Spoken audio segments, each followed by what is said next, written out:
অ্যামাজনে সফল হতে চাইলে সবচেয়ে গুরুত্বপূর্ণ বিষয় হলো সঠিক প্রোডাক্ট সিলেকশন। কারণ ভুল প্রোডাক্ট মানে একে তো বিক্রি হবে না, তারপর বিজ্ঞাপনে টাকা নষ্ট হবে, আর সবশেষে বিজনেস লস হতে পারে।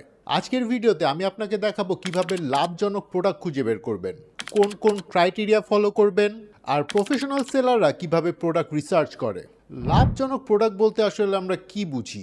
এটা এমন একটা প্রোডাক্ট যার বাজারে ডিমান্ড আছে, যার কম্পিটিশন ম্যানেজেবল অ্যান্ড যার প্রফিট মার্জিন ভালো।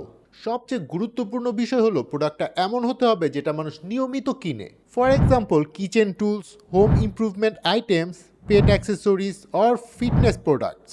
এখন আসছি প্রোডাক্ট রিসার্চ কিভাবে শুরু করবেন। প্রথম ধাপ হলো রিসার্চ টুলস ব্যবহার করা। আপনি ব্যবহার করতে পারেন অ্যামাজনের search bar, Helium 10 or jungle scout, তারপরে বেস্ট সেলার লিস্ট, এছাড়াও গুগল ট্রেন্ডস। এই টুলগুলো ব্যবহার করে আপনার যে বিষয়গুলো খুঁজে বের করতে হবে, প্রথমত ডিমান্ড, দেখবেন মানুষ কি সার্চ করছে। তারপর কম্পিটিশন, দেখবেন কতজন সেলার আছে। আর রিভিউজ, যদি কোনো প্রোডাক্টের খুব বেশি রিভিউজ থাকে, লাইক 10,000-এর বেশি, তাহলে কিন্তু কম্পিটিশন বেশি হতে পারে। এবার আপনাকে উইনিং প্রোডাক্টের ক্রাইটেরিয়াগুলো বলছি। একটি ভালো প্রোডাক্ট বাছাই করার জন্য এই রুলগুলো ফলো করুন। স্মল অ্যান্ড লাইট ওয়েট, এতে শিপিং কস্ট কম হবে আর প্রফিট বেশি রাখা যাবে। $15 থেকে $50-এর মধ্যে প্রাইস রেঞ্জের প্রোডাক্টগুলো দেখতে পারেন। এই রেঞ্জে ইম্পালস বাইং বেশি হয়।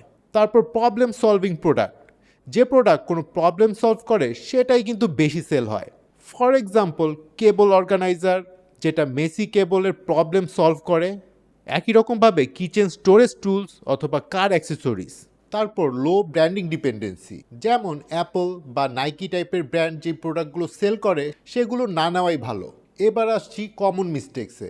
কিছু বিগিনার এই কমন ভুলগুলো করে, যেমন শুধু ট্রেন্ড দেখেই প্রোডাক্ট সিলেক্ট করা, হাই কম্পিটিশন নিশে ঢোকা, প্রফিট ক্যালকুলেশন না করা এবং ইমোশনাল ডিসিশন নেওয়া।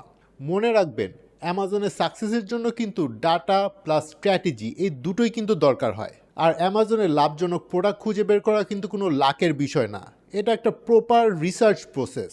আপনি যদি সঠিকভাবে ডিমান্ড, কম্পিটিশন এবং প্রফিট অ্যানালাইজ করেন, তাহলে সাকসেস অবশ্যই আসবে। আর আপনি যদি অ্যামাজনের product research, PPC, listing optimisation ইত্যাদি বিষয়ে জানতে চান, তাহলে আমাদেরকে কমেন্টে জানাবেন।